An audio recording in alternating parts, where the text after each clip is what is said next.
Ok.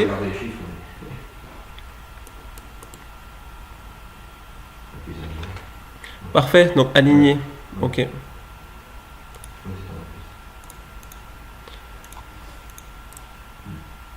Ok. Alors, allez, on va faire étirer. Alors, étirer, ça, du coup, juste, je montre juste une démo parce que je pense que. Étirer, ça sert. Ouais, étirer. Ouais, étirer, tac. Alors, juste pour savoir comment ça marche, c'est que tout ce qui est à l'intérieur de la sélection, donc, il va le déplacer. Et tout ce qui est une partie, il va l'étirer, justement. Ce qui permet de pouvoir, justement, étirer correctement ce tabouret. D'accord ? Ouais, tout à fait. Pour des ouvrages, des modifications de poteaux. Il y a aussi l'outil prolongé aussi qui est dans ce sens aussi. Ok. Alors, échelle, bon ça c'est bon. Ok. Raccord. Alors, vous êtes pas en mécanique ? Non. Donc vous utilisez rarement ça ? Si, ça m'arrive, des endroits. Ok. Ça peut arriver les raccords. Alors, comment faites justement ? Alors, j'allais justement revenir à ce sujet-là. Soit angle droit, soit aussi rejoindre deux polylignes. Donc, pour rejoindre deux polylignes, alors on tape raccord rapidement. Raccord.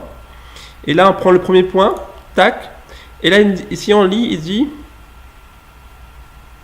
sélectionner la deuxième objet ou utiliser la touche Maj. Donc, Maj, c'est Shift pour nous, pour appliquer un coin. C'est-à-dire qu'en fait, il va rejoindre. Donc, Shift, tac, et rejoint les deux polylignes. Donc, si on voudrait, au lieu de faire méthode traditionnelle,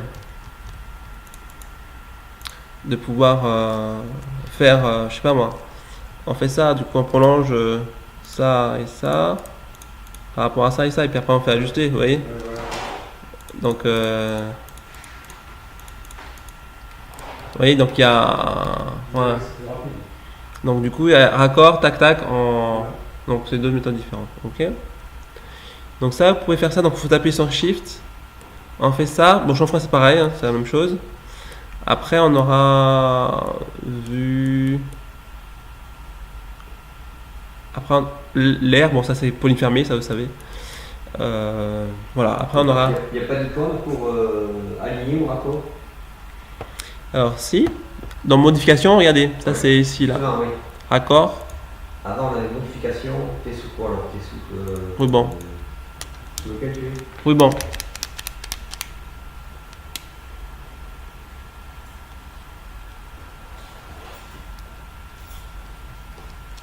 Pour les clés, je suis capable de partir avec. Ça marche. Voilà. Vous allez manger là ? Comment ? Vous allez manger Ouais. à la cantine ? Oui. Ok. On va essayer de finir pas très longtemps non plus. On va les rejoindre. Qu'est-ce qu'ils font là ? Non, je veux dire, vous devez manger moins le quart. Ah, c'est pour ça. Oui, c'est midi.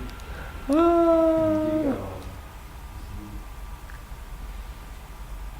Pour pas qu'il y ait tout le monde en même temps. Oui, tout à fait, justement. Pour qu'il y ait un roulement qui soit optimum. Alors, on était sur le raccord. C'est bon, vous arrivez à faire ou pas ?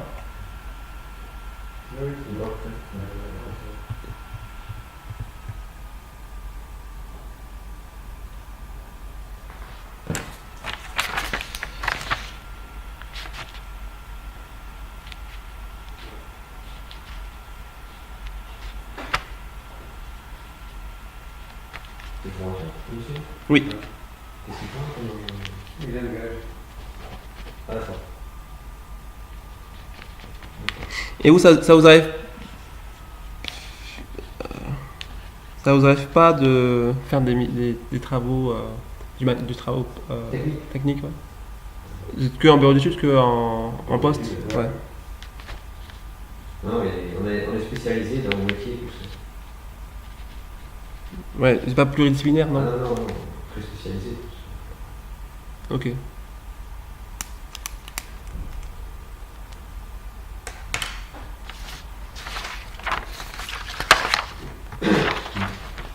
Ok, donc c'est bon, ça marche pour vous, pour pouvoir rejoindre les deux bouts? Oui. Ok. Pour tout ce qui est modification, pour moi c'est bon pour cette partie-là. D'accord? Est-ce que vous avez... Ouais, ok. Des questions, Hervé? Non, non, c'est rotation, ok, point de base, oui. Modus longueur, Mais c'est pas utilisé, non, c'est pas très peu utilisé. on ajuste souvent, donc, coupure, ok, coupure au niveau d'un air aussi. Oui, c'est les choses de base qu'on prend. Voilà, ouais, tout ce Oui, dans oui, ce oui. coup, c'est bon, ok.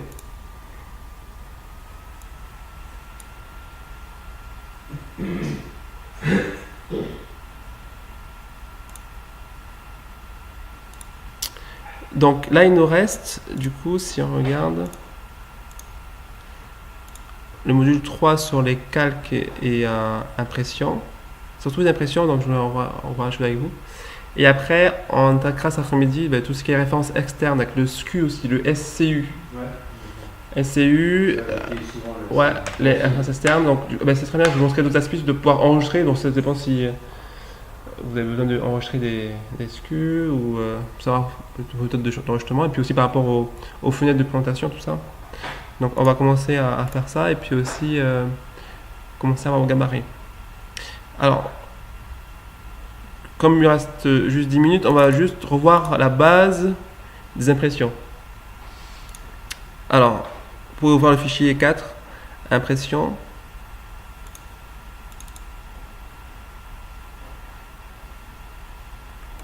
C'est dans le module 3. Oui, 3, ouais, on revient au module 3, ouais. Impression. PDF. Ouais, il y a module 4, module 3, impression. Ouais. L'impression PDF. Pas le PDF, mais le fichier, Format papier. ouais, le fichier PD, DWG. Ah oui, il y a le budget. Donc, module, ouais, c'est marqué 3, mais c'est 4, mais c'est 3. Ouais, ouais. Et c'est impression, ouais.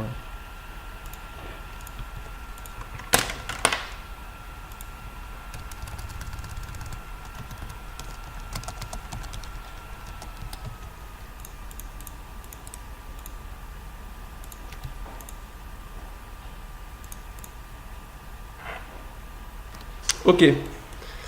Alors, là c'est juste pour planter le décor. Là, j'ai 3 dessinateurs pour travailler sur 3 unités différentes. Donc, un travaille en millimètres, l'autre en centimètres et l'autre mètre. Ils ont réalisé le même projet. Savez-vous comment imprimer en fait ces 3 projets? Ça, c'est dans la présentation. Quand on imprime, on a une présentation en partie. Ouais, d'accord. Ouais, d'accord. On travaille en espace objet et on imprime en espace présentation. Donc, en espace de présentation, savez-vous comment imprimer ces 3 projets à l'échelle 1/50e? Avez-vous une idée? Comment faites-vous pour imprimer? Moi j'ai un tableau, vieux tableau du temps de Michel Dio. De Par CPISP? Ouais, par rapport à l'unité de dessin, j'ai l'unité de sortie. Donc j'ai l'XP à l'entrée. Ça marche. Et Bon, c'est un peu du bricolage peut-être. c'est lent, ouais. Et pour vous, Denis? Voilà. Moi, je mets toujours dans la même unité. Je ferai toujours pareil. Donc, oui, mais ok. Si Donc, le plan mais- Si tu reçois un plan, je me le refais. tu le refais. La bonne unité. Et comment tu fais? Concrètement, tu fais un rapport d'échelle. Je me fais pas pour les présentations, je me refais dans tout comme j'ai l'habitude de faire. Si vous voulez, à la limite, je vous montre comment j'ai. Tu fais une nouvelle présentation. Ouais, je veux bien voir parce que je pense que vous faites tous les plans, mais je fais échelle. Une présentation, tu peux le l'échelle. Par exemple, un peu je vais voir un fichier sur votre page. Ouais. Un fichier.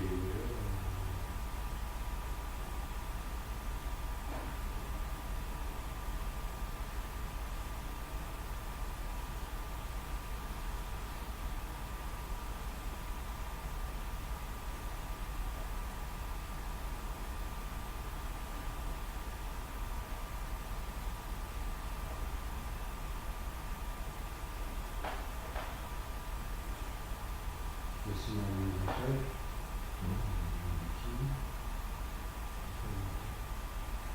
Je choisis mon imprimante.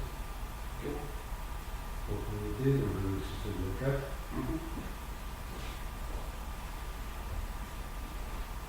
Le 4, portrait, ok, c'est bon. Ok. Ok. Donc là, je vais en fenêtre. Hop. Je change toujours.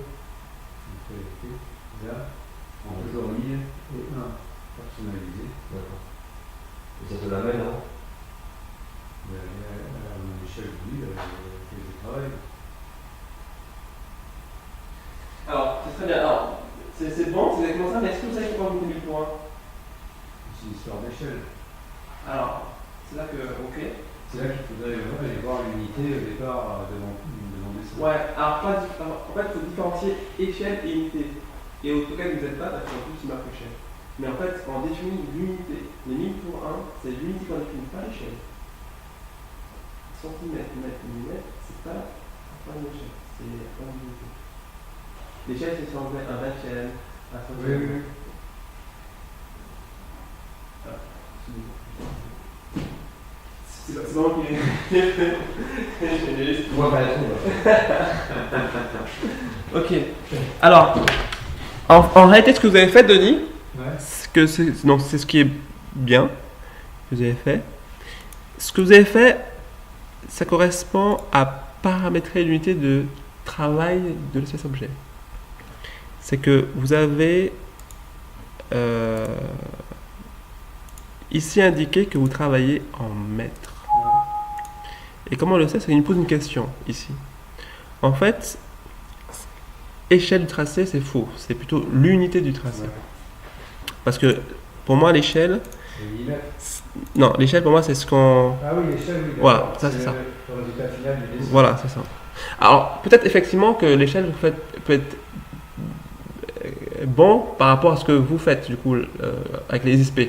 Oui, il faut m'expliquer. Voilà, comme SP, les mots est juste. Sauf que nous, c'est compliqué même pour un étudiant jeune de expliquer en ISP, des choses comme ça. Oui, C'est la vieille méthode. c'est une méthode, ouais, effectivement. Oui. Donc là, nous, on transforme ça par unité de tracé. Donc nous, on ne travaille pas en pouces, mais en millimètres. Et là, en réalité, AutoCAD nous pose une question. Il nous dit, Théo, ou Denis, ou Xavier, Hervé, quelle est ton unité de travail de ton dessin? Donc si pour nous c'est du mètre, donc c'est 1 mètre, donc je dis c'est 1 mètre, d'accord, ok Théo, c'est 1 mètre. Donc, Alors- ça veut dire que c'est du millimètre. Non, Ça veut dire que c'est 1000. non, là c'est 1 mètre, et là il nous pose la question, d'accord, alors pour vérifier si c'est bien du 1 mètre, combien te faut-il de millimètres pour arriver à 1 mètre? Et donc là, on lui met 1000. Et là, on comprend, ah ok, 1000 pour 1, ok, c'est du mètre. 1000 millimètres égale 1 mètre, égale 1, alors c'est forcément du 1 mètre. Question pour un Oui, champion. Oui, oui, et c'est en mètres parce qu'en même temps, quand je mesure sur mon espace présentation, je mets 20 cm du format 4. Voilà, on va revenir sur cette question-là, ça par rapport à comment vérifier du coup l'unité. Question pour un champion. Mon unité est en centimètres. Attention à votre répondre. Hein. Combien faut-il de millimètres pour arriver à 1 centimètre? 10, bravo, pas 100. Hein. Des fois on fait l'erreur des fois on fait l'erreur de dire 100. Oui. Après, je me pose la question pour moi-même, c'est plus facile. Combien faut-il de millimètres pour arriver à 1 millimètre? Donc 1. Donc quand on travaille en millimètres, c'est 1. Quand on travaille en centimètres, c'est 10. Quand on travaille en mètres, c'est 1000. Il y a juste ça à retenir. Ce qui veut dire que derrière, le logiciel, lui, il va agrandir la page. Alors c'est toujours du A4, mais comme vous l'avez remarqué, il va agrandir ou pas, de manière graphique, la page. Donc là, 1000 pour 1, regardez, tac. Vous voyez, en fait, la diminuer, parce que du coup, le mètre, il est plus petit pour lui. C'est quand même du A4, hein, d'accord? Pas mal, la question que tu poses. Ouais, ça, Ça aide à comprendre. oui, tout à fait. Donc là, et là, c'est du 10, du coup, 10, ok. Donc là, c'est pour du centimètre. Et ici, c'est du 1, donc millimètre, etc. Donc cet après-midi, au temps de pause, vous ferez cet exercice-là de pouvoir créer 3 présentations, mètre, millimètre, centimètre, et que chaque présentation est imprimée à l'échelle 1/50e. Et là, vous allez comprendre correctement les impressions. Par contre, il ne faut pas rajouter personnalisé. Est-ce que c'est utile ou pas? Le personnalisé se crée automatiquement. D'accord. Regardez. Dès qu'on agit sur les chiffres, ça se met. C'est que dès que lui il trouve ça dans sa base de données, en fait, Ouais, ok. le 10 pour 1, il a par contre. Parce que moi, souvent, je commence par personnaliser. Le 10 pour 1, il a déjà, en fait. Non, mais moi, je commence souvent par échelle personnalisée et après, je mets les chiffres. Mais du coup, il le fait automatiquement. Ouais, ok, d'accord. Voilà. Ça, on va faire cet après-midi, du coup. Ouais. Ça, on va à la base de dépression. Et on attaquera aussi en même temps les calques par rapport à. Il y a les calques, les gelées par fenêtre. Mais donc, moi, le contrôle que je fais pour savoir si je suis bien, je remesure après mon dessin, mon présentation. Ok, d'accord. Je suis- Ça, j'ai jamais fait, donc vous me montrerez. Je veux bien. Ouais. Justement, quand je reçois des fichiers qui ne sont pas faits comme moi, je mesure pour voir à quelle échelle je suis, quoi, quelle unité je suis. D'accord. Justement, on va avoir tous ces aspects-là, justement des unités, comment vérifier les unités, etc. Ouais.